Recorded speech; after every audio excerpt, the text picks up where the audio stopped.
Y con este ejemplo yo creo que ya queda súper claro cómo poder determinar un plano cualquiera realmente. Entonces hay dos ejemplos, un plano A, como se observa acá, y un plano B.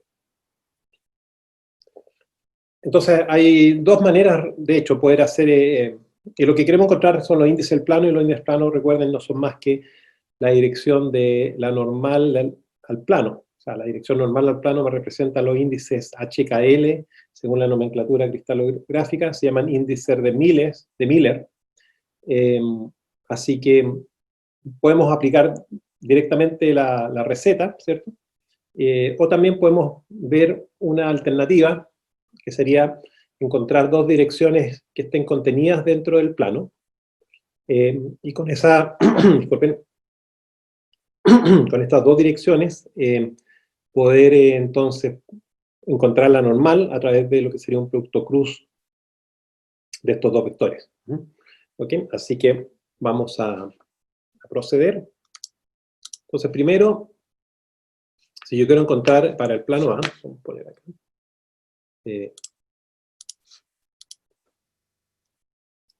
plano A, vemos entonces, por ejemplo,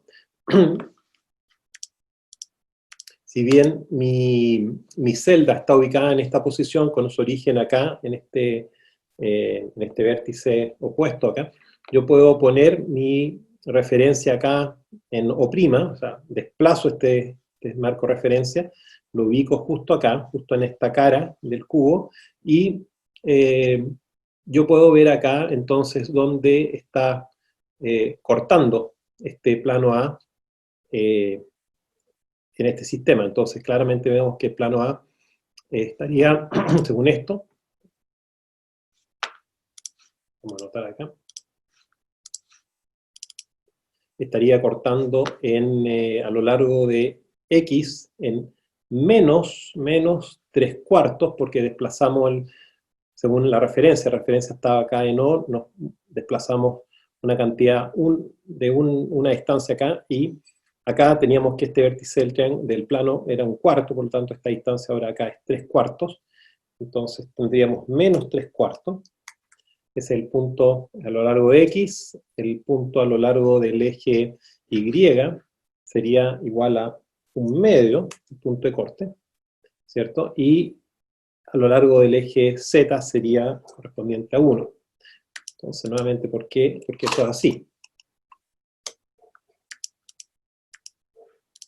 Entonces tendríamos acá 3/4, porque 3/4 más 1/4 me da 1, que es la distancia hacia atrás de este nodo de referencia, menos 3/4 menos 1/4 me da menos 1, 1/2 y 1.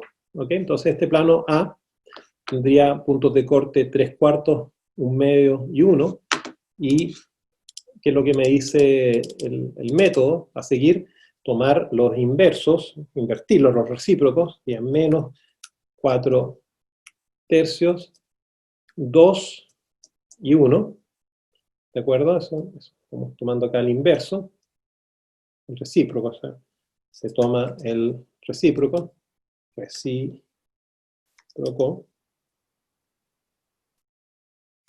se toma el recíproco, encontramos esos valores, y ahora lo que hacemos, multiplicamos por un entero tal de reducir la fracción al menor valor posible, multiplicamos por, en este caso, 3, probamos con 3, me va a dar menos 4, 6 y 3, eso ya no se puede reducir más, ¿de acuerdo? Y ponemos esto entonces ahora en paréntesis redondo, 4, 6, 3, y tendríamos que poner sobre el 4 la barrita.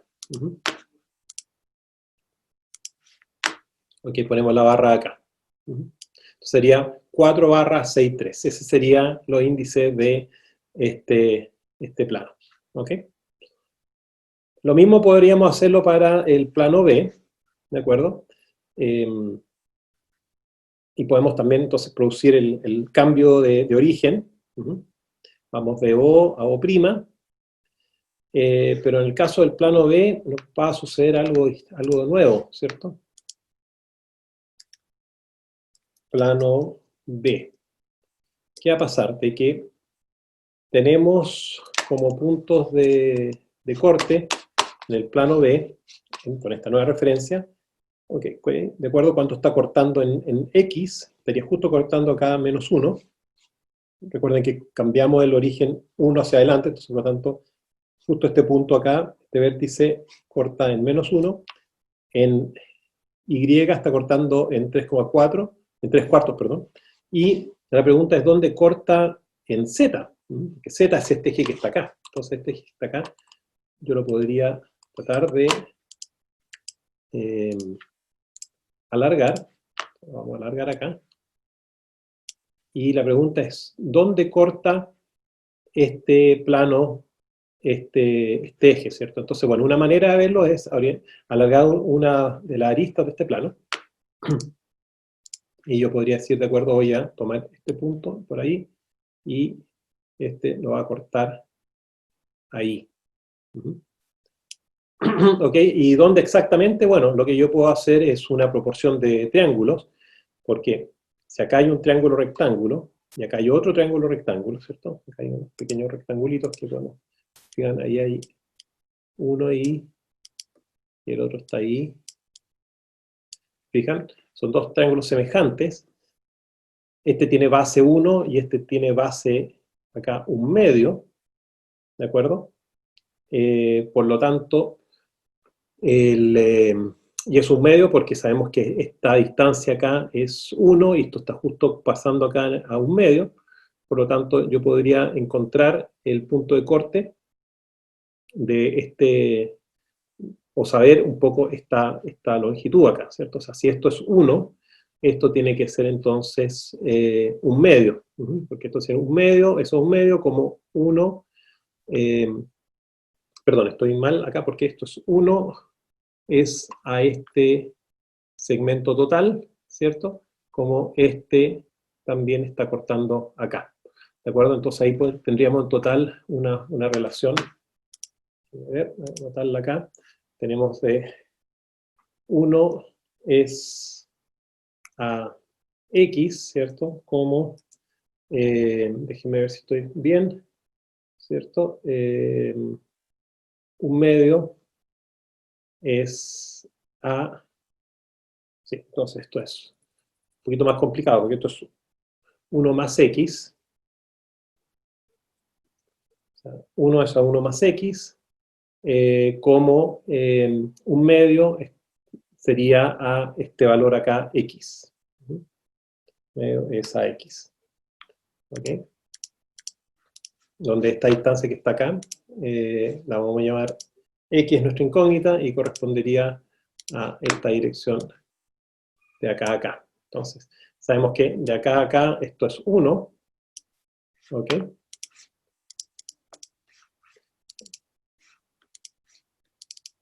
Esto es 1, ¿cierto? Y acá tenemos un segmento X por encontrar. Si miramos esto acá hacia el lado, por así decir, vamos a encontrar nuevamente esta semejanza de triángulo, este triángulo que está acá, se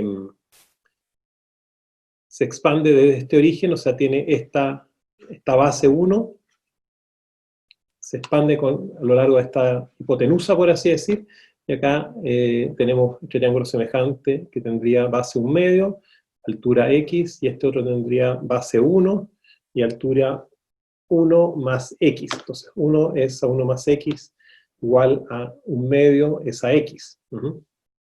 ¿Ok? Ahora, eso, bueno, igual es un sistema que hay que resolver. Déjenme ver si es que esto lo podemos hacer de una manera más rápida. La otra alternativa, ¿cierto?, de verlo más rápidamente, déjenme ver si estoy en lo correcto, es, claro, es tratar de ver, déjenme ver acá si puede ser más rápido, podemos tomar este triángulo acá, bajar la perpendicular hasta acá nomás, y esa es una línea recta que pasa por 1/2, entonces, en principio, sí, en principio lo que vamos a tener acá es lo siguiente, vamos a tener acá una altura 1, un medio, entonces un medio es a 1, y acá tenemos entonces otro triángulo que tendría que ser un medio es a 1. Entonces este x literalmente debería ser 1 simplemente, y eso satisface esta relación, así que para no complicarnos tanto, x ahí va a ser igual a 1, si lo vemos de esa manera, ¿se fijan? O sea, tomamos este triángulo, o sea, esta hipotenusa, bajamos la normal hacia abajo, sabemos que esto está pasando acá por un medio, entonces esto está a esta distancia un medio es a 1, ¿no? Y como esto es un medio, también esto tiene que ser a un medio porque está siguiendo la misma línea. Entonces x igual a 1, y nos quedaríamos entonces con un corte en el eje z, y de igual a 1 más 1, que es 2. Entonces, ¿cuáles serían los puntos de corte? Habíamos dicho el punto de corte 3/4, o mejor dicho, en x menos 1, en y 3/4 y en z es 2. Los recíprocos serían menos 1, 4/3, un medio. Multiplicamos ahora, en este caso, nos conviene multiplicar por 6. Multiplicamos por 6, ¿cierto? Multiplicamos por 6 y nos va a quedar entonces menos 6, 8 y 3. ¿Ok? Y eso obviamente no lo podemos reducir más. Ponemos todo entre paréntesis redondos, 6, 8, 3, con la barrita encima. Entonces, la barrita acá del menos 6 barra 8, 3, ese sería el plano. Ahora, una manera para poder verificar esto también, habíamos dicho que era el producto cruz entre dos vectores que están contenidos en el plano, entonces podemos tomar dos direcciones, y ahí aprovechamos de repasar un poquito la materia de dirección. Tomamos esa dirección y tomamos esa nuevamente. Entonces dos vectores y hacemos su producto cruz. ¿Cuál sería este vector? ¿Cierto? El vector O2, la dirección dir O2, que 0,2, ¿qué componentes va a tener? Tenemos que ir 1 en X, ¿cierto? O sea, va a ser de forma 1, 3/4 en Y y 0 en Z, ¿de acuerdo? Y eso lo tenemos que llevar a entero de mayor valor, o sea, multiplicamos por 4, me va a dar 4, 3, 0, y la dirección O1, 0, 1, que es esta dirección que está acá por este lado, ¿cierto? Se desplaza acá en un medio y 0.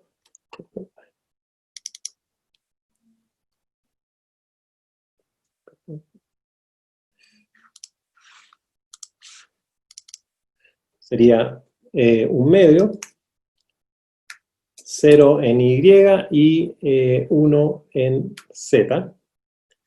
Y eso también, si multiplicamos todo por 2, para llevar enteros de menor valor, nos da 1, 0 y 2. Y ahora, si tenemos esas dos direcciones, la normal al plano B, ¿qué es lo que va a hacer?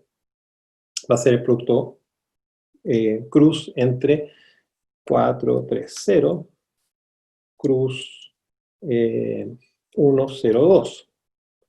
¿Ok? Y eso, bueno, como se ve, hay que hacer una pequeña operación matricial, ¿cierto? Ponemos IJK arriba, ponemos una línea acá que sería 4, 3, 0, un poquito más abajo que sería 1, 0, 2, obviamente, y sacamos el determinante de eso. El determinante de eso va a ser entonces I por 3 por 2, 6, 6 menos 0 por 0, 0, menos 0, ¿ya? Después tomamos menos J, ¿cierto? Y operamos 4 por 2, 8, menos 0 por 1 es 0, 0, y más k, y ahí nos queda finalmente 0 por 4, 0, y menos 3 por 1, 3. ¿Ok? Entonces, ¿cuál sería esa dirección según esta?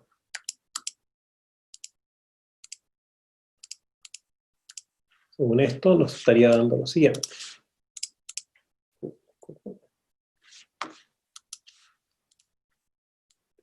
Esto nos va a quedar acá. Nos va a quedar entonces una dirección del tipo 6 menos 8 y menos 3. ¿Se fijan? Y 6 menos 8 menos 3 es simplemente 6, 8 barra, 3 barra. ¿De acuerdo?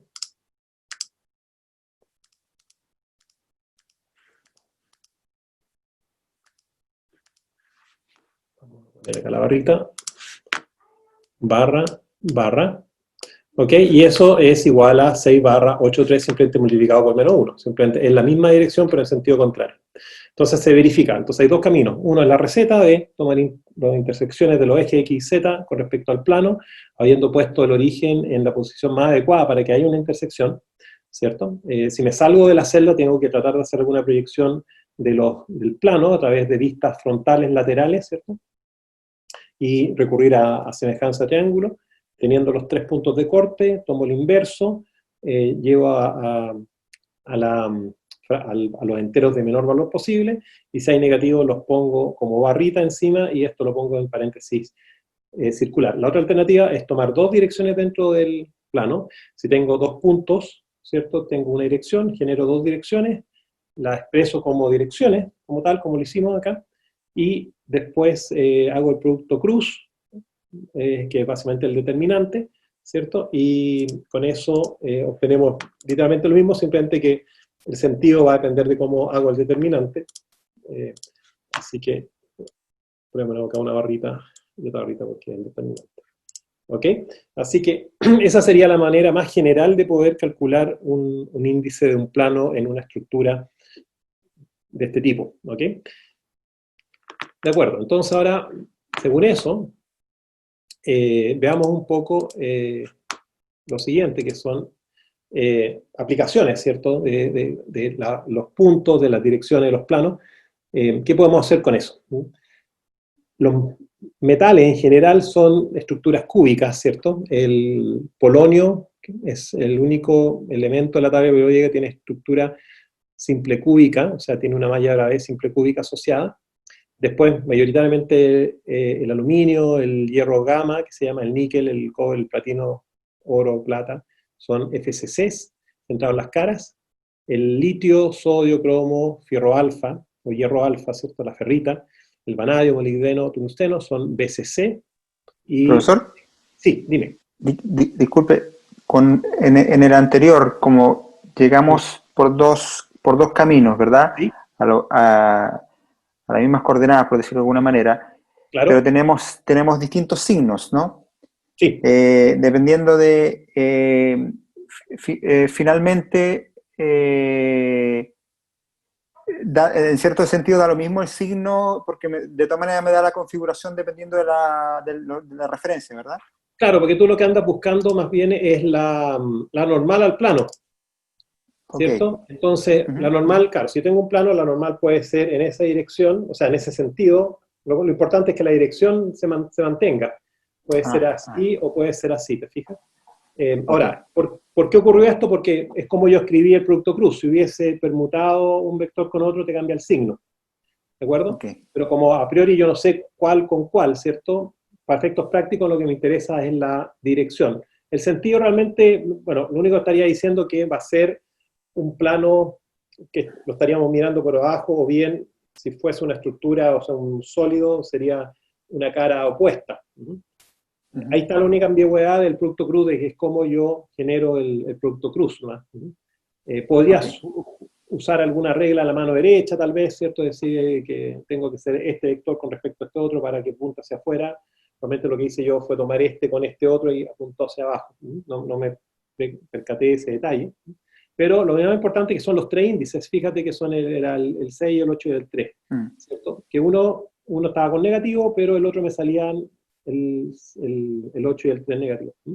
Así que no, pero buen punto tener claridad de eso, de que lo importante realmente es la dirección más que el sentido, a efecto del plano. El plano lo puedo mirar de un lado o del otro, como sea. Perfecto. A la punta, según mi referencia, hacia arriba o hacia abajo. Eso. Okay. Gracias. Okay, gracias. Bueno. Entonces, bueno, ahora lo que vamos a tratar de ver es algunas aplicaciones de las posiciones, de las direcciones de los planos, que nos pueden entregar algunas propiedades de elementos, ¿cierto?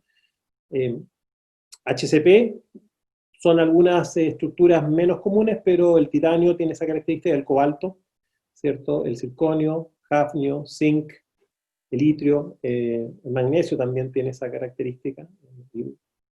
De hecho, el cobalto es hexagonal y de hecho el óxido de cobalto lo es también, y esa es una estructura de capas, ¿cierto? De capas de átomos, que permite entonces que el litio entre entre capas, ¿cierto? Es como una torta, entonces el litio se mete entre medio de las hojas de la torta, por así decirlo, y puede salir fácilmente. Entonces, esas son las ventajas que se empiezan a tomar frente a un tipo no de material.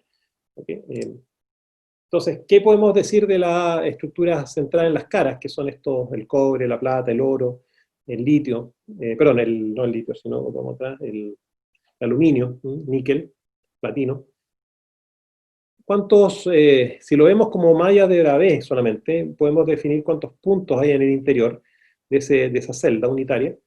Porque podemos contar los puntos y ver cuánto de cada punto está en el interior. Ahora, como los puntos son infinitesimales, es más difícil o más abstracto pensar eso. Es más fácil pensar si es que tengo un átomo en cada punto, qué fracción del átomo, qué fracción del volumen del átomo está hacia el interior. Eso es más fácil de ver.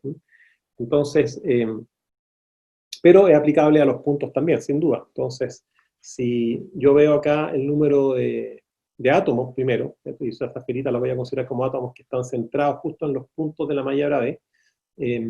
Bueno, ¿qué es lo que tenemos? 8 átomos en esquina, pero cada átomo en la esquina no está completamente en el interior, sino hay un octante de ese átomo, un octavo de ese átomo hacia adentro, y si tengo 8, vamos a tener en total 8 octavos.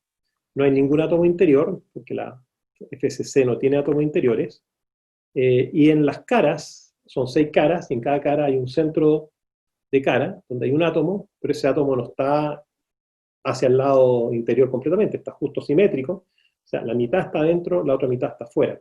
Por lo tanto, tenemos 6 caras, con un átomo en cada cara, pero la mitad del átomo solamente al interior. Tendríamos 6 medios.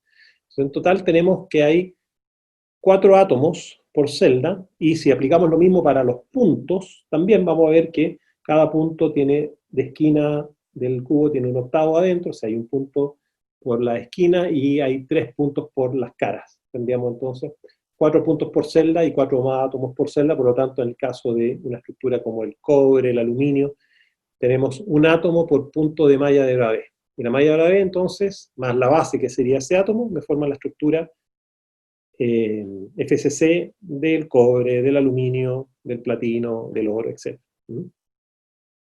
¿Ok? Entonces ya tenemos un parámetro que cada celda puede guardar un número de átomos.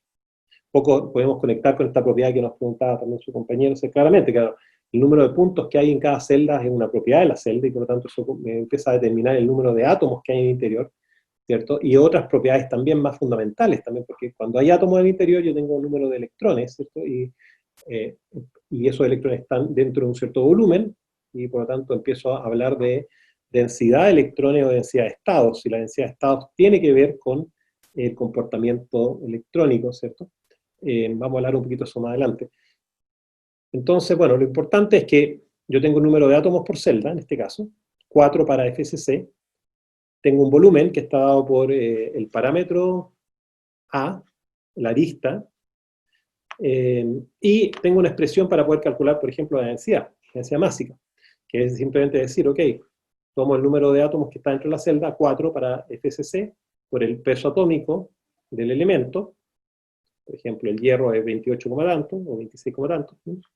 El volumen, A cubo, y el número de Avogadro. Estas 4 magnitudes me entregan entonces la densidad como kilos partido por volumen, por metro cúbico. O sea, la unidad de metro cúbico me da el volumen, simplemente en nanómetros cúbicos, pero lo puedo pasar a metros, y número de Avogadro, que me está diciendo el número de átomos por mol, número n es número de átomos, y A, generalmente el peso atómico se mide en gramos por mol, entonces se me cancelan los mol del peso atómico con los mol del número de Avogadro, me cancelan los átomos del número de átomos que hay dentro de la celda por el número de átomos del número de Avogadro, y me quedo solamente entonces con los gramos partido por volumen, que es densidad de masa.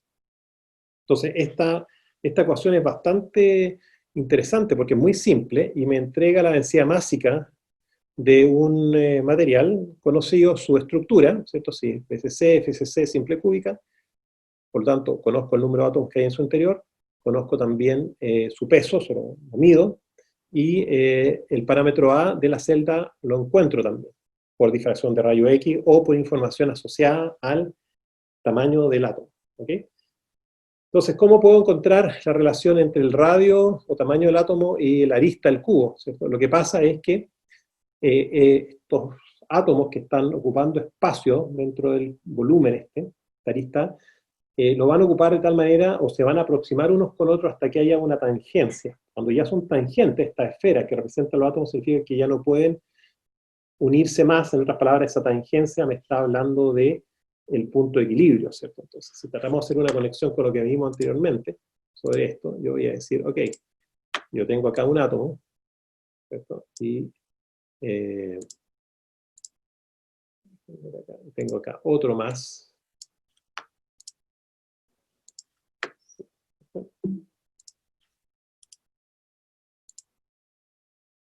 Tengo otro átomo más.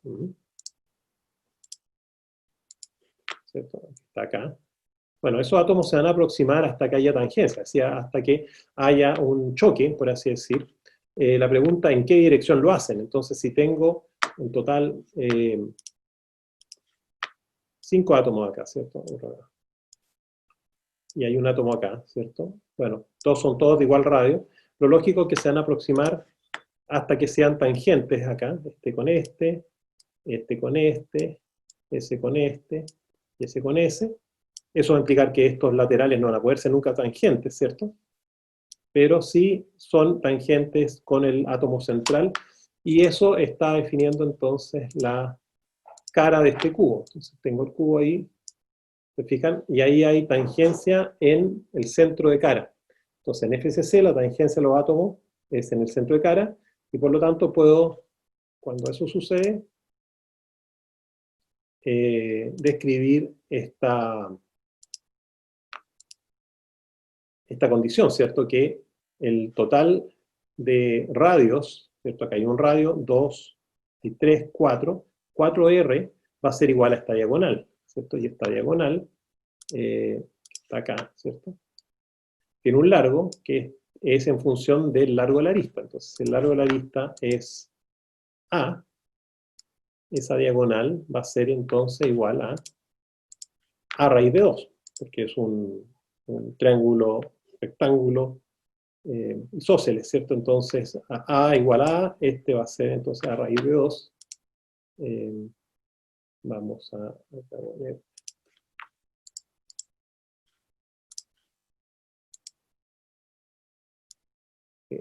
ahí, a raíz de 2. ¿Ok? Entonces, si este segmento de A raíz de 2 es igual a 4R, encuentro la relación que hay entre R y A. Entonces, R va a ser simplemente A raíz de 2 cuartos, o sería A partido por 2 raíz de 2. ¿De acuerdo? Entonces, ya conociendo R, el radio del átomo, tengo la arista del cubo. Y la arista del cubo me determina el volumen. Y sabiendo que tengo el volumen y sé que en esta estructura hay 4 átomos en el interior de ese volumen, y sabiendo el peso atómico, tengo la densidad del material. Entonces, esa es un poquito la manera. Ahora, ¿cómo yo encuentro el R del átomo? Por la técnica de difracción de rayo X, que es la que me permite medir a esa escala los radioatómicos, o los diámetros atómicos, por así decirlo. Así que el modelo de esferas, que es es bastante interesante porque me permite encontrar densidades bastante cercanas a las que yo podría obtener tomando el material, midiendo su volumen, y desplazando un líquido, un fluido, ¿cierto?, por el principio de Arquímedes y sabiendo el volumen desplazado para ese peso, y sacando la razón y teniendo también la densidad. El tema nomás de este modelo de esferas es preguntarse qué es lo que hay entre medio, ¿cierto? Porque ya perfecto, hay tangencia, pero hay espacio. La pregunta, ¿qué es lo que hay acá? Esa es la gran pregunta que uno sería entonces de este modelo de esfera. ¿Qué hay ahí, en este intersticio? Esto es lo que se llama un intersticio, un sitio intersticial. Intersticio. La pregunta, ¿qué es lo que hay en el intersticio? ¿Hay vacío? ¿Hay aire? ¿Hay un gas metido dentro? ¿Hay hidrógeno? No se estoy inventando. Bueno, en la práctica no debería haber ni vacío ni tampoco algo dentro, más allá de lo que es solamente densidad electrónica. Porque estas esferas que estoy dibujando, ¿qué es lo que son? Son los electrones más exteriores que están orbitando en torno al núcleo, según la mecánica clásica. Pero según la mecánica cuántica, de alguna manera vimos que a través de las funciones de onda, los electrones pueden estar en varias posiciones del espacio simultáneamente. Por lo tanto, están formando la esfera, pero también parte de ellos están en estos espacios intersticiales, entregándole densidad de carga eléctrica a esos espacios, o sea, llenándolos parcialmente con algo que sería una fracción del electrón. ¿Fíjense? Entonces ahí es donde la mecánica cuántica aparece y empieza a resolver estos problemas que de lo contrario uno diría, bueno, ¿qué es lo que hay adentro en este modelo? O es simplemente que los átomos son como flexibles y se acomodan y se acurrucan y llenan el espacio. Bueno, eso significaría que los electrones están distribuidos de una manera bastante compleja, que puede ser así, pero también uno podría decir no, lo que pasa es que el electrón puede estar acá, o puede estar acá, o puede estar acá, con probabilidades. Probablemente la probabilidad de que forme la esfera, 80%, de que esté en el intersticio, 10%, y que esté en otra parte, otro 10%. Entonces ya el intersticio está lleno con electrones, con un 10% de probabilidad que estén ahí, por la distancia, por la ubicación, etc. ¿Okay? Y lo que va a pasar es que en su intersticio después van a permitir que entren otros átomos, ¿cierto? Y se alojen ahí, ¿cierto? Se alojen y únicamente son los átomos de carbono en un acero o en otra aleación podría ser átomos que entran, que tienen el radio suficientemente pequeño para entrar ahí y ubicarse. Ahora, otros átomos pueden ser un poquito más grandes de ese espacio y distorsionar la red. Y eso puede hacer que la red se endurezca, ¿cierto? El material sea más duro, ¿cierto? Porque hay una distorsión, ¿cierto?, del sistema. Así que muchas cosas se pueden empezar a armar ahora con la estructura, ¿cierto? Se pueden empezar a hacer muchas hipótesis al respecto de lo que está pasando. Lo otro que puede ser interesante en la estructura BCC es este plano. Este es un plano de la familia 1-1-1, son estos planos triangulares que dibujamos anteriormente. Podríamos dibujar acá una estructura también. Acá hay una, ¿cierto? Ahí, acá.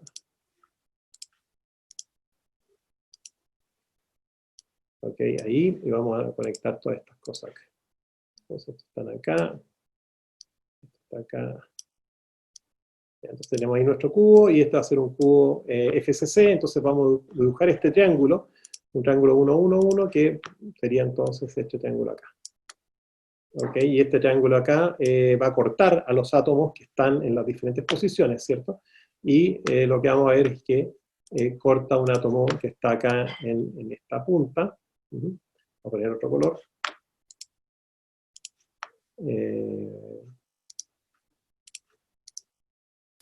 Vamos a poner acá se corta uno ahí, ¿cierto?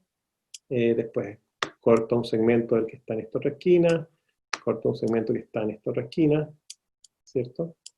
Pero acá hay uno de cara, y acá un centro de cara también, acá hay otro centro de cara. ¿Se fijan? Entonces el plano se empieza a llenar con sección de átomos. De esta forma vamos a desplazarlo un poquito y hacerlo un poco más grande para que llenen todo el espacio posible y haya tangencia. ¿Sí? Ahí, y esto lo vamos a hacer más grande, tanto para allá como para acá. Este también, ¿se fijan? Ahí. Y lo mismo con este. Podemos hacerlo más grande acá, sea tangente, un poquito más grande para este lado y este más grande acá también. ¿Se fijan? Ahí, y empezamos entonces a llenar el espacio con estos átomos, ¿cierto? Ya, ahí, y este otro acá un poquito más. Fijan entonces, esto vamos a hacer más redondito acá para que... Fijan entonces, este plano, 1, 1, 1, que estaba acá interior, quedó lleno de segmentos de átomos como se muestra acá. Pero obviamente en su interior hay una zona que está más vacía, que tiene menos densidad electrónica. ¿Se fijan? Pero yo puedo entonces calcular la densidad planar de ese plano, porque sé las dimensiones de ese triángulo. Cada arista tiene un lado a raíz de 2. Yo sé ahora que 4R es a raíz de 2, así que tengo un triángulo equilátero de 4R en cada arista. Puedo sacar su área en función del radio atómico. El radio atómico lo sé por difracción de rayo X, y según este modelo podría decir cuánta densidad electrónica tiene ese plano, y compararlo con otro plano en otra dirección, y ver si es que tiene más o menos densidad electrónica, y empezar ahí a hacer análisis de direccionalidad del material, ¿cierto? Si me conviene laminarlo en una dirección, en otra, ver cómo poder sacarle ventaja a estas propiedades que ya son geométricas, ¿cierto?, asociadas a los átomos que están ubicados y que se comportan como esferas, ¿cierto?, simétricas de distribución de carga electrónica, con un núcleo en el centro que está ubicado en el punto de la red o malla breve.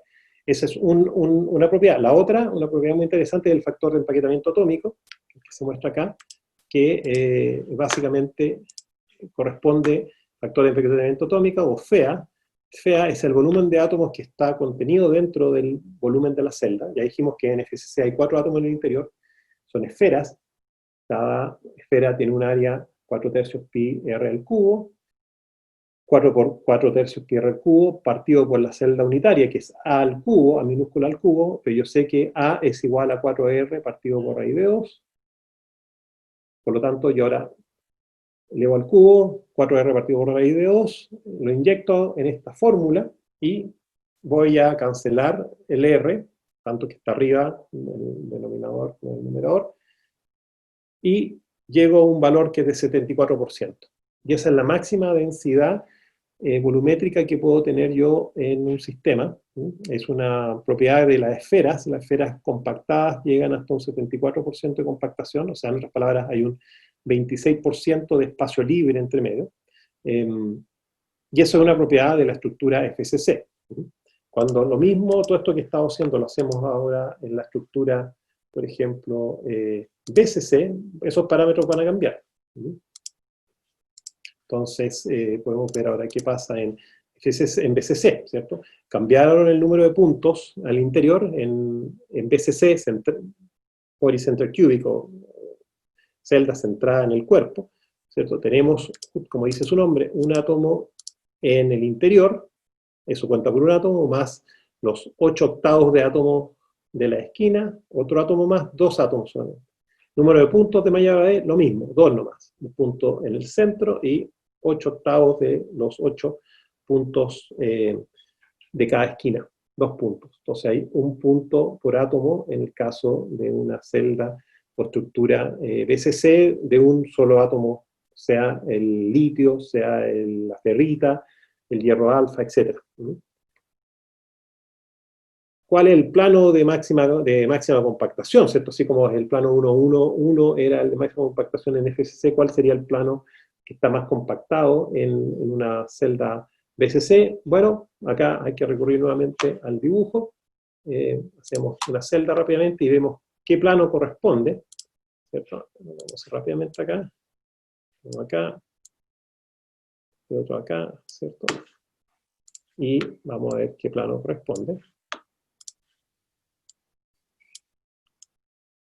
Y ahí, y vamos a borrar este pedacito acá. ¿De acuerdo? Y vamos a tirar las otras aristas. 1, 2, 3 y 4. Perfecto. Entonces, ¿cuál es el plano? Sabemos que hay un átomo en el interior. Dibujemos ese átomo. Dibujémoslo. Un átomo bastante grande acá en el interior.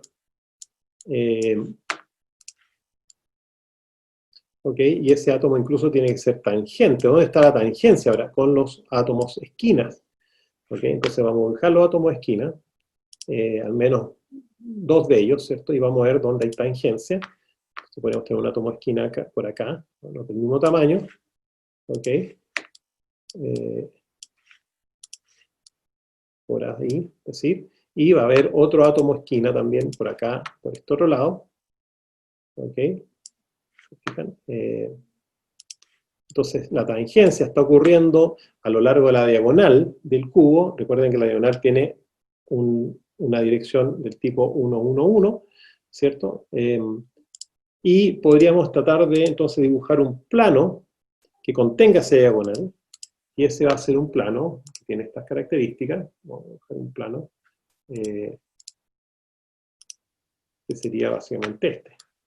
Ese con ese con ese, ahí, ese con ese, y ese con ese. Fíjense, entonces la diagonal de ese plano, que es la diagonal del cubo, contiene a los tres átomos donde hay tangencia. En una dirección o la otra, como está en la otra diagonal, es lo mismo. Entonces ahora, ¿qué dimensiones tiene ese plano y qué tipo de plano es? Bueno, este es un plano que nuevamente está cortando acá en 1 y en 1, y es paralelo al otro eje. Este le ponemos el 0 acá, en este punto. ¿Y qué significaría? Sería un plano de la familia 1, 1, 0, que le pusimos acá. Familia 1, 1, 0. ¿Qué ocurre ahí? Que hay nuevamente 4 radioatómicos, un radioatómico, 2 suman 3 y un cuarto suman 4 radioatómicos. ¿Y qué largo tiene esta diagonal? Esa diagonal tiene un largo igual a... vamos a cambiar de color. A raíz de 3. En este caso ya no es a raíz de 2, sino es a raíz de 3. A raíz de 3. ¿Por qué es a raíz de 3 también? Eso es una muy buena pregunta, ¿no? Porque a la primera... verlo, esta diagonal tiene... Bueno, recordemos que el arista es A. Entonces, si la arista es A, este es A, entonces esta arista tiene valor A. Si la arista es A y la arista basal es A y A, esta diagonal ya habíamos dicho que es A raíz de 2, ¿cierto? Entonces esta diagonal acá es A raíz de 2, A raíz de 2, y bueno, si es A raíz de 2 la diagonal, y esta otra altura es A, por Pitágoras tenemos que esta hipotenusa es A raíz de 3. ¿Ok? Entonces este segmento es A raíz de 3 y es igual a 4R. Por lo tanto, cada radio o cada arista A es igual a 4R raíz de 3. Mido con difracción de rayo X el radio y tengo la arista de esta celda. Entonces, nuevamente, los átomos que están en esta celda centrada en el cuerpo se aproximan hasta que hay tangencia. ¿Dónde hay tangencia? En la diagonal central, y ahí se quedan. Eso implica que van a haber ahora otros lugares intersticiales, ¿cierto? Donde hay menos densidad electrónica, donde podría entrar entonces otro átomo. El caso más común, y que tiene que ver mucho con la ingeniería, es el acero. El acero es hierro y carbono. Hay diferentes tipos de acero, tal vez algunos de ustedes se han encontrado con algunos de ellos, ¿cierto? Las líneas SAE, 1020, 1040, o también le llaman el acero A37. Siempre son aceros donde el hierro está en una proporción cercana al 98%, 99% en peso, y ese 1% de una serie de otros elementos donde el carbono tiene una presencia alta, pero siempre el orden de 0.2%, 0.4%, 0.8%, 1% ya como máximo, si no ya dejan de ser acero y pasan a ser fundiciones. Las fundiciones son estos metales que encontramos en la plaza de armas, ¿cierto? En el parque forestal, el farol antiguo de fierro, ¿cierto? De hierro fundido, en las banquetas también de metal, de hierro de 200 años atrás, de la época de la conquista, etc. Ya, eso es fundición, es acero bruto de hace 100, 200 años, se sigue fabricando, obviamente, pero es porque en esa época no había un control del carbono en el interior, o sea, poner un 0.2% de carbono en una sopa de hierro fundido que tenga capacidad de medir ese contenido, es algo que se puede hacer hoy día o que se puede haber hecho entre los últimos 80, 100 años, pero 200, 300 años atrás no había cómo hacerlo y por eso lo que se tenía era fundición. Los átomos de carbono en la fundición, en el acero, van a los intersticios, porque son átomos muy pequeñitos que pueden introducirse en estos intersticios, ¿cierto? Y ocupar estos espacios, ¿cierto? O sea, se nos puede acá meter un pequeño átomo intersticial, ¿cierto? Ahí chiquitito, o acá también, o eventualmente acá también, ¿se fijan? Y ocupar el espacio, y el efecto que tiene es tremendo, ¿cierto? El acero con un 0.2%, 0.4% de carbono cambia completamente sus propiedades, ¿cierto? Entonces es una cantidad muy pequeña que altera y produce una sinergia enorme en las propiedades mecánicas y otras propiedades también de los aceros, anticorrosión, etc. Así que eso empieza a hacer sentido toda esta estructura geométrica y lo que se puede hacer con ella.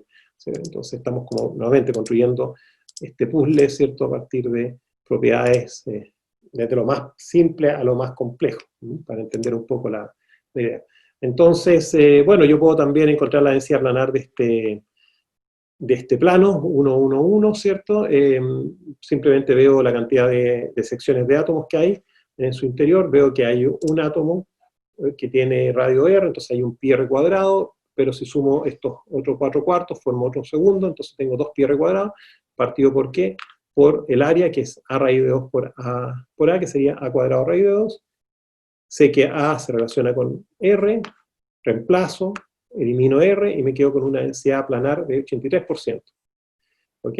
Y el factor de empecatamiento atómico, ¿cierto? En este caso ya no es 74%, es 68%, o sea, la estructura BCC es menos densa que la FCC. La FCC es la más densa posible. ¿Qué implica eso? Entre otras propiedades varias, ¿cierto? En el caso de los metales, que el cobre, el aluminio, la plata, el oro, platino, etcétera, el níquel, son muy dúctiles, son muy deformables, están tan empaquetados los átomos que pueden deslizar fácilmente unos con otros, están muy bien, llamemos entre comillas, lubricados, por así, son como rodamientos que están todos conectados, entonces deslizan y pueden tener ductilidad. Los BCC, que también son metales, como el hierro, ¿cierto? También son dúctiles, pero el cobre es más dúctil que el hierro. ¿Ok? Tiene esa característica de formación que pueda tener. Así que eso también me empieza a dar información de forma de un cálculo bastante simple. Acá no hemos recurrido a nada sofisticado, acá no hemos hecho mecánica cuántica para poder llegar a estos valores. Simplemente geometría euclidiana y empezar a hacer proporciones, razones de ocupación de espacio o no. ¿Okay? Así que, y en esa misma línea, seguimos con esto. ¿Okay? Bueno, tenemos después otra estructura, la simple cúbica no la vamos a ver porque la simple cúbica no es más que el cubo con sus 8 átomos de esquina y un intersticio bastante grande en el interior, pero no mucho más, además que el polonio es el único elemento de la tabla periódica que cristaliza en esa malla de Bravais, por así decir. Así que la vamos a dejar de lado, pero sí hablar un poquito de la estructura hexagonal compacta, HCP, porque es más compleja, ¿cierto? Geométricamente más compleja, y acá lo que hay que hacer una distinción entre lo que sería la malla de Bravais, HCP, que ya la mencionamos, ¿cierto? Que es un hexágono, una base hexagonal en la base y en la tapa, es un prisma, básicamente, que tiene un parámetro C, que es la altura del prisma, y la base está caracterizada por un parámetro A, que es la arista de este hexágono de 6 lados. Pero la estructura HCP que se dice, que es la hexagonal compacta, es una estructura atómica en donde, además de tener átomos en los 6 vértices y en el átomo central, tenemos átomos también en el interior. ¿Okay? Entonces, ocupando este espacio enorme que hay de vacío acá, ¿cierto? Y la naturaleza se va a encargar de hacer eso. Entonces, bueno, es poner básicamente un átomo acá, otro átomo acá, ¿cierto? Estamos ocupando entonces la malla de Bravais con los átomos que correspondería, ¿ok? Vamos a poner otra acá, perfecto, pero en la práctica lo que va a ocurrir es que se va a producir una tercera capa, porque acá tenemos la capa basal, la capa superior, ¿cierto? Pero ahora se llena también con átomos de la misma especie, pero en el interior. Entonces acá hay un átomo acá, otro átomo acá y otro átomo acá. Entonces tenemos capa 1, capa 2, capa 3. Son 3 capas que están todas en tangencia, nuevamente, acá no la dibujé en tangencia porque es difícil de hacer el dibujo, todas en tangencia, y eso se llama la estructura hexagonal compacta, que es una malla de Bravais con una base de 2 átomos, porque por cada punto de malla de Bravais vamos a darnos cuenta de que si yo pongo un átomo acá, ¿ya? Vamos a hacerlo bien grandecito acá, ahí, un poco más grande. Vamos a poner otro átomo más, acá, que es, como ustedes se van a fijar, uno de esos 3 que pusimos acá. Ahora, son 6, ¿cierto? Pero lo que pasa es que algunos de esos átomos quedan fuera de la celda, quedan en la celda contigua, no en la interior. Entonces, cuando yo repito esto, o sea, lleno esto con pares de átomos, en otras palabras, tengo la base hexagonal de la malla, tengo la malla hexagonal más la base de 2 átomos, los empiezo a estampar en cada punto de la malla B y voy creando la estructura hexagonal compacta, que es la que predomina en muchos metales, ¿cierto? El cobalto, titanio, etc. ¿Okay? Ahora, para análisis de esta estructura, mejor es tomar solamente un tercio de ella, ¿cierto? Tomamos un tercio, y es una especie de cubo, pero un cubo que está ahora angulado, ¿cierto? No tiene todos sus ángulos en 90 grados, ¿cierto? Solamente los ángulos que van hacia arriba. Acá hay un ángulo, podemos marcarlo esto. Claramente acá hay un ángulo que es mayor a 90, pero este ángulo es de 90 y este otro ángulo es de 90, pero este es de 120. Entonces es como un cuadrado que está achatado, ¿cierto? Pero yo puedo seguir usando toda la misma nomenclatura anterior porque no me interesa realmente que sea ortogonal sistema. Lo que tengo que hacer es moverme paralelo a los ejes X y Z que yo defino a priori y a mi origen. Entonces puedo hacer los mismos cálculos, o sea, las mismas nomenclaturas de posición, de cálculo de direcciones, de plano. Funciona en ese aspecto de la misma manera. Entonces, estos átomos que están, o estos puntos, por así decirlo, átomos, mejor ahora llamarlo, que están acá, que están en la segunda capa, están a la mitad de la altura y en una posición bien particular, que es una posición de la forma 1/3, 2/3, 1/2. Ahí están ubicados, ¿cierto? Y son 3 de ellos dentro de este prisma hexagonal. ¿De acuerdo? Así que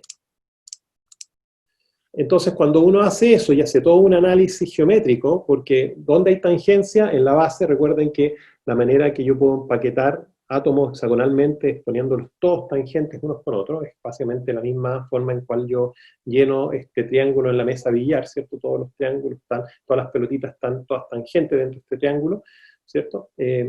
Bueno, eso implica básicamente una, podemos dibujar acá rápidamente, acá. Tengo acá uno, tengo acá otro, ¿cierto? Acá, acá, y acá, ¿cierto? Lo voy a poner todos tangentes, voy a traer de forma un poquito más esférico, entonces tengo este con este, fijan ese con ese con ese, todos tangentes unos con otros, ¿cierto? Vamos un poco rondito de acá, ahí. Ahí formé mi triángulo de la mesa billar, pero si yo ahora sigo poniendo esferas, ¿cierto? Puedo poner una esfera ahora acá, ¿cierto? Y puedo poner otra esfera acá, ¿cierto? Y otra esfera acá. ¿Qué es lo que formé ahora al hacer esto? A sumar más esferas, ¿cierto? Estoy formando un hexágono, ¿cierto? Y lo vamos a marcar acá en rojo. Entonces es lo mismo, el triángulo de mesa billar y un hexágono compacto es la misma cosa. ¿Ok? ¿Se fijan? Ahora, otra cosa es tener compactación cuadrada o cúbica, donde claramente ahí es distinto. O sea, si tengo una compactación ahí, esa compactación va a ser mucho menor que la compactación hexagonal, que es la máxima, que me da un 74%.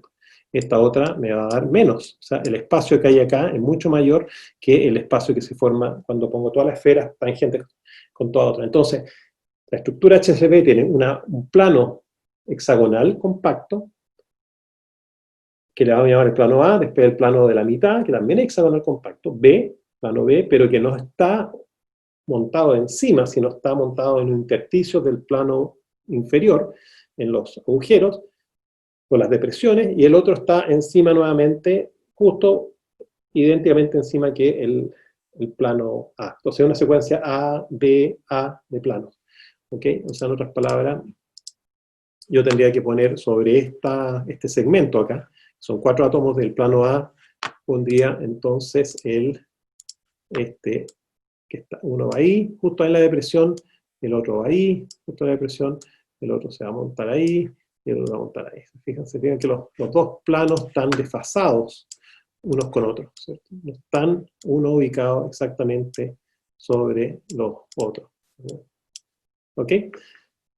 Entonces, cuando eso ocurre, tengo esta estructura compacta y con todo este juego geométrico, yo puedo calcular el número de átomos que hay en el interior. Voy a ver que en este caso hay 2 átomos por celda también, porque hay 8 esquinas, y si bien no son todos ortogonales, ¿cierto? Pero la suma tiene que ser de un átomo solamente, y está el átomo interior, ¿cierto? Este átomo que está justo acá ubicado en la mitad, entonces hay 2 átomos por un tercio de celda, como la celda hexagonal son 3 celdas, vamos a tener 6 átomos dentro de la celda hexagonal, total. Pero en un tercio van a haber solamente 2, ¿ok? Y yo puedo hacer ahora todo un cálculo geométrico y llegar a la conclusión de lo siguiente, que la relación que hay entre la altura C y el parámetro A de la base es igual a 1,633. ¿Ya? Eso es una razón teórica producto del modelo de esferas. En la realidad, cuando uno toma elementos como el zinc, nuevamente el cromo, el magnesio, cadmio, etcétera, que son HCP, vemos que ese número no es 1,63, sino está entre 1,58 y 1,68 aproximadamente. Ese es como el rango. ¿Por qué? Porque los átomos no son esferas, eso es lo que me está diciendo. ¿Fijan? O sea, hay un efecto producto de que los átomos un poquito quieren ocupar el espacio y se amoldan y los electrones se distribuyen de cierta manera. Pero, dentro de todo, este valor teórico de esferas está entre la mitad de los mínimo y máximo. Ese mínimo y máximo determina brutalmente las propiedades mecánicas y otras de los materiales, ¿cierto? Esto es muy interesante. El trabajo inicial de Goodenough, cuando él hizo su doctorado, en el año 1956, ¿cierto? Fue en esto, en explicar la razón C partido por A de los materiales hexagonales. Y es un tratado muy interesante, descrito en palabras, donde él ocupa mecánica cuántica para demostrar un poco eso. ¿Qué está pasando con los orbitales, ¿cierto?, de los electrones, por qué ocurre este fenómeno de esta adaptación. Después de ahí, él, como él lo dice en su charla, se va al mundo más de la química inorgánica, ¿cierto? Y de hecho, si uno va leyendo los papers que van apareciendo, introduce mucho el juego de la razón C partido por A, y ustedes lo van a ver, que en muchas de estas estructuras de las baterías de litio la razón C partido por A es crítica, importante, y cambia ese valor según si es que hay litio o no en la batería, y hace que la batería de esta forma vibre o fluctúe, ¿cierto?, mecánicamente. O sea, los átomos se separan, se acercan y se separan, ¿cierto? Y si esto está ocurriendo a alta frecuencia, puede producir algo, eventualmente, que algún átomo se escape y empiece a ocurrir algún fenómeno dentro de la batería. ¿Ok? Así que con eso terminamos este bloque, ¿ya? Y ya por lo menos sabemos más del tema de la estructura. Ahora lo que tenemos que ver, empezar a ver algunos casos, y en estos minutitos que nos quedan, solamente voy a hablar de lo que son los defectos puntuales, ¿ya? Porque ahora ya sabemos de geometría, ¿cierto? Ya, toma esta acá, ¿cierto? Sabemos ya de geometría espacial, sabemos de intersticio, de puntos, de direcciones, de planos, ¿cierto? Entonces nos puede interesar ahora saber de los defectos. Los materiales no son perfectos, están llenos de discontinuidades, son esas discontinuidades que también condicionan las propiedades de los materiales. En cierta forma, son beneficiosos estos defectos que tienen los materiales, y se toma provecho de ellos, ¿de acuerdo? O sea, no pensar en un cristal puro perfecto, uno, es imposible crearlo. Intel, que sí anda buscando cristales perfectos porque no quiere ninguna interferencia de los electrones dentro del microchip para que no haya generación de calor, efecto Joule, y se funda el chip, ¿cierto? Todos esos problemas. Ellos buscan eso, pero es una aplicación muy particular. En general, los materiales tienen defecto y no se puede hacer nada contra eso, porque es parte también de esta ley de mínima acción, de que los sistemas se quieren desordenar, la entropía aumenta. Cuando hay un defecto, aumenta la entropía. Entonces, los defectos son tipo puntuales, lineales, superficiales y volumétricos, según las dimensiones. Puntuales, básicamente, es cuando estamos hablando de un intersticio, como el que mencionamos, donde puede entrar o salir un átomo, o donde básicamente un defecto de cero dimensión. Después están los lineales, que son generalmente líneas o conjuntos de puntos en el espacio, formando una trayectoria. Los superficiales serían planos, ¿cierto? Ahí generalmente están la categoría de las grietas, ¿cierto? Pero hay muchos tipos de planos, de superficie. Y los volumétricos, que pueden ser grietas también, y comparten algunas características de los planos, por supuesto. O sea, todos están ligados, ¿cierto? El volumétrico tiene superficie tiene efectos lineales, el lineal tiene puntuales, ¿de acuerdo? Pero son defectos que son parte de la maleta de herramientas de la ciencia de los materiales y la ingeniería de los materiales, ¿cierto? Y todos tienen gran importancia en la determinación de las propiedades físicas de los materiales. Entonces, los puntuales son generalmente las vacancias, que cuando falta un átomo, intersticios, como ya mencionamos, que pueden ser donde puede entrar un átomo o puede haber una sustitución de un átomo, una impureza, un óxido, por así decir. Las lineales se llaman dislocaciones, y es un término que alguno de ustedes tal vez escuchó alguna vez en el pregrado, y son la base que explica la deformación plástica irreversible de los metales en particular. Después los efectos superficiales, ¿cierto? Tienen que ver con la superficie libre, los bordes de grano, ¿cierto? Ya que los policristales o los materiales de ingeniería son policristalinos, no son cristales monolíticos, por así decir. Bordes de interfase, maclas, falla de apilamiento, dominios magnéticos. O sea, hay una serie de fenómenos de superficie dentro de los materiales, a diferentes niveles, y conllevan una energía superficial, que es positiva, y que por tanto la naturaleza quiere también hacer que ese positivo sea lo más cercano a cero, para que así predomine la energía enlace, que es negativa, y que entonces sigue el principio de acción. Y los volumétricos son ya cosas que se pueden ver al ojo desnudo, un poro, ¿cierto?, en superficie de un metal, un rechupe producto de la solidificación en un molde, una grieta también, producto de una fractura, o una inclusión, ¿cierto?, una especie de material que se introdujo en la superficie, producto de un óxido, o el roce con otro material. ¿Ok? Así que vamos muy brevemente en estos minutos, un minuto nomás para ya ir cerrando, a hablar de defectos puntuales, que es cortito esto, para después en la próxima clase ver lineales, superficiales, volumétricos, y pasar también a lo que es equilibrio. Para después luego ver difusión, si nos da el tiempo, diagrama de fase, si no pasamos a propiedades mecánicas, y después ya en la última clase, en la octava, vemos los casos de estudio, ¿cierto? Todo lo que es batería de litio nuevamente, con más detalle, la parte de los motores de reacción para generar energía eléctrica, como son las turbinas, ¿cierto? Las palas mecánicas de los sistemas eólicos, y los paneles solares fotovoltaicos. ¿Okay? Así que efectos nuevamente puntuales son las vacancias, que es cuando falta un átomo. O sea, si tengo millones de átomos, la probabilidad de que falte un átomo es altísima, y eso depende de la temperatura. Y acá ya usamos mecánica clásica, simplemente una relación de Arrhenius me puede decir cuántos átomos faltan a una cierta temperatura. Es un tema probabilístico también, de la mecánica estadística, pero, o la termodinámica estadística, pero es clásica todavía, ¿sí? Después están los sitios intersticiales, que ya hemos hablado, que pueden ser de tipo octaédrico o tetraédrico, según el entorno, o la vecindad nuevamente, de los átomos que están rodeando ese espacio. Después podemos tener efectos tipo autointersticial, cuando un átomo se introduce en uno de estos intersticios, un átomo de la misma matriz, por lo tanto un átomo muy grande, y distorsiona y produce un efecto en el material, ¿cierto? Y a partir de eso aparecen reglas de solubilidad para buscar aleaciones, ¿cierto? La pregunta es, a ver, yo tengo cobre y níquel, ¿son miscibles? ¿Puedo tener una aleación cobre-níquel? ¿Puedo tener una aleación cobre-hierro? ¿Es el hierro miscible con el cobre? Bueno, acá voy a ir cerrando ya hoy día.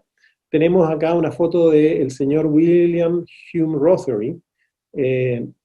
Rothery, ¿cierto? Lo mencionó Whittingham en su charla. Estudió con Hume Rothery. Si bien Whittingham es un químico, él mismo decía que en Oxford, en su universidad, la química estaba vinculada a la metalurgia. Y William Hume Rothery, que es un Sir, nombrado por la reina, fue un metalúrgico prominente inglés, ¿cierto? Y desarrolló estas reglas para poder decir que a partir del radio atómico, el factor electroquímico, ¿cierto?, de X, ¿cierto?, la electroafinidad, el factor de valencia, cuántos electrones puede un átomo de transición tomar o botar, y la estructura cristalina, si es FSC, BSC, HCP, poder tener reglas heurísticas para decir esta aleación va a funcionar o no. Es un sentido tremendamente intuitivo de este hombre, Hume Rothery, y el tipo no puede ser no famoso porque para que en la charla del Nobel Whittingham haya mencionado explícitamente que William Rotherham fue uno de sus maestros en Oxford,